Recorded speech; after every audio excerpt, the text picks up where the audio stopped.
और नाजरीन, traffic jam ने कराची वालों की जिंदगी अजीरन बना दी। काम के घंटों में शहर के सबसे गुंजान आबाद इलाकों की सड़कों पर गाड़ियां फंसी रहीं, हॉर्न बजते रहे, काम पर जाने वाले अजियत में मुब्तला रहे।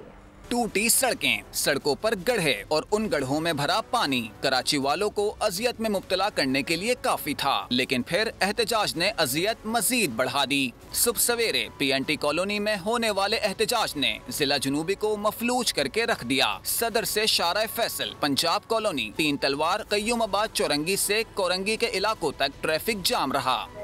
फंसा था कय्यूमाबाद पुल के ऊपर, और दूसरा इधर भी ट्रैफिक जाम हुआ। उधर तो तकरीबन 4 बजे बंद हुई है और 9 साढ़े 9 बजे ऐसे ड्राइवर 2-2.5 घंटे हुए यहाँ में ड्राइवर फंसे हुए थे। इतनी मुश्किल से निकल के आए हम तो भाई, कम से कम घंटा 1.5 गाड़ी में फंसी रही है, बहुत परेशान हुआ है। काम पर जाने वाले घंटों फंसे रहे। ऐसा लगता है कि टूटी फूटी सड़कें, गंदा पानी और ट्रैफिक जाम कराची वालों की किस्मत में लिखा जा चुका है। सब्सक्राइब करें और बेल दबाएं ताकि कोई खबर रह न जाए।